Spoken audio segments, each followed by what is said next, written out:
તો એચએમપીવી વાયરસના વધતા કેસની વચ્ચે સાવધાની જરૂરી છે। ઝી 24 કલાક પર જાણીતા પલ્મોનોલોજિસ્ટ ડોક્ટર પાર્થિવ મહેતાએ નિવેદન આપ્યું છે। એચએમપીવી વાયરસનું 2001થી પૃથ્વી પર અસ્તિત્વ છે। હાલ અનુકૂળ વાતાવરણ હોવાથી એચએમપીવીના કેસ વધ્યા છે। રોગ પ્રતિકારક શક્તિ ઓછી હોય તેમને વાયરસ ન્યુમોનિયા કરી શકે, તો બીપી, ડાયાબિટીસ, હૃદય રોગ હોય તેમને ઝપેટમાં લઈ શકે। સરકારની ગાઈડલાઈન ફોલો કરવાની ડોક્ટરોએ સલાહ આપી છે। ફેફસાની બીમારી હોય તેમણે વધુ સાવચેતી રાખવી જોઈએ।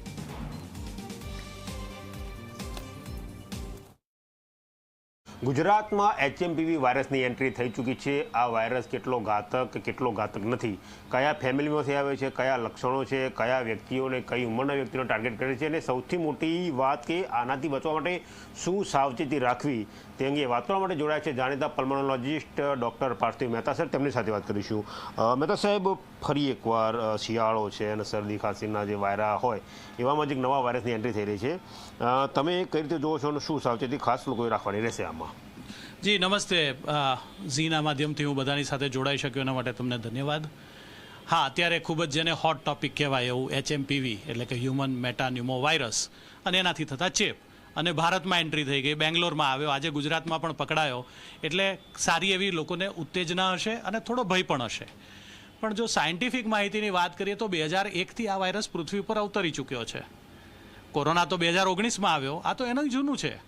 અને જેમ રેસ્પિરેટરી સિન્સિટિયલ વાયરસ, જેમ ઇન્ફ્લુએન્ઝા વાયરસ, જેમ કોરોના વાયરસ, એટલે કે એવા વાયરસ કે જે શ્વાસ, નાક, કાન, ગળા અને ફેફસાને અસર કરે, આરએનએ એક પ્રકારના કુળનો જ આ વાયરસ છે।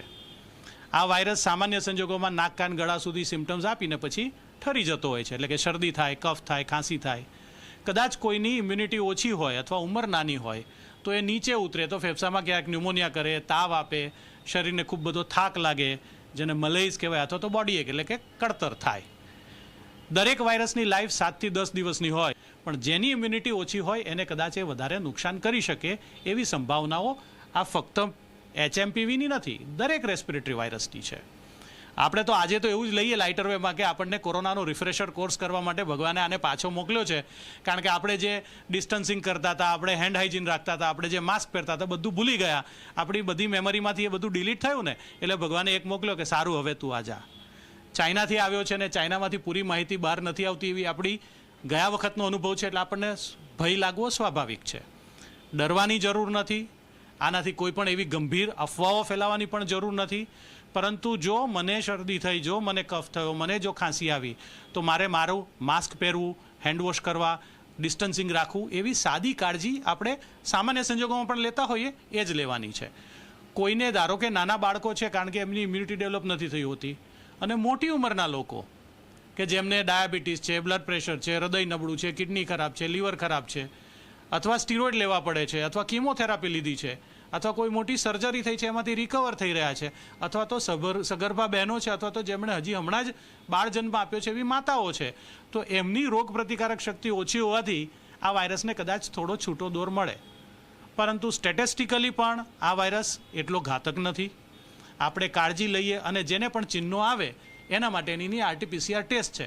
આ તો પેલી ગુજરાતી કહેવત છે ને, છીંડીએ ચડ્યો એ ચોર, એટલે આ તો 2001થી આ વાયરસ ફરે જ છે, પણ હવે આ કારણ કે પકડાયો, અને કારણ કે ચાઇનાના જે ન્યૂઝ આવે છે એમાં એવું ચોખ્ખું લખેલું છે કે ફક્ત એચએમપીવી નથી, ત્યાં કોરોનાના કેસીસ પણ આવે છે, ત્યાં ઇન્ફ્લુએન્ઝાના કેસીસ પણ આવે છે, ત્યાં રેસ્પિરેટરી સિન્સિટિયલ વાયરસના પણ કેસીસ આવે છે, ત્યાં એટિપિકલ ન્યુમોનિયા એટલે કે ક્લેમાઇડા માઇક્લોપ્લાઝમાના પણ કેસીસ આવે છે। આ બધાએ ભેગા થઈને ઘણા બધા કેસ, કારણ કે આ એની ફેવરેબલ ઋતુ છે। શિયાળો હોવો, બંધિયાર વાતાવરણ હોવું, લોકોને છીકો આવવી, ખાંસી થવી, એટલે વાતાવરણમાં એ વાયરસ ખૂબ બધો ભરેલો હોય, એટલે ત્યારે જેનું ઘર નબળું હોય એના ઘરમાં ચોરી થાય, એવી રીતે જેની ઇમ્યુનિટી ઓછી હોય એને આ વાયરસ લાગે અને સિમ્ટમ્સ આપે। ડરવાની, ગભરાવાની કોઈ જરૂર નથી। માતા પિતા જેમના બાળકો નાના છે એમણે કોઈ પેનિક કરવાની જરૂર નથી। સાવચેતી રાખવી। બાળકો સ્કૂલમાંથી આવે, શરદી ખાંસી છીકો થાય, સામાન્ય શરદી ખાંસી છીકો જેવું જ જણાતું હોય તો તમારા ડૉક્ટર પાસે વાત કરીને એની સિમ્ટમેટિક કેર જ લેવાની છે। આવા મીડિયાના માધ્યમથી સાચી માહિતી મેળવજો। ગૂગલ યુનિવર્સિટીઓમાં નહીં ને અફવા ફેલાવતા નહીં, અને પોતાની કાળજી લેજો, ઘરમાં જે વડીલો છે એમની કાળજી લેજો, અને ખાસ કરીને જેમને શ્વાસના રોગ છે, દમનો રોગ છે, લંગ ફાઇબ્રોસિસ છે, એવા કેસમાં જો આ વાયરસ અંદર જાય તો કદાચ વધારે નુકસાન કરી શકે, શક્યતા છે, કરશે એવી અત્યારે આપણી આગળ માહિતી નથી। તો એમણે પોતાની દવાઓ છોડવી નહીં, પોતાની કાળજી છોડવી નહીં અને બહાદુરી વાપરીને બહાર પણ ફરવા હરવા જવું નહીં. આભાર. તો આ હતા ડૉક્ટર પાર્થિવ મહેતા સર, જેમને સચોટ માહિતી આપી કે આ કોઈ નવો વાયરસ નથી, વર્ષ 2001થી પૃથ્વી ઉપર છે અને હવે જ્યારે આ ફેવરેબલ ઋતુમાં બહાર આવે છે ત્યારે તેનાથી સાવચેતી રાખવી ખૂબ જરૂરી છે.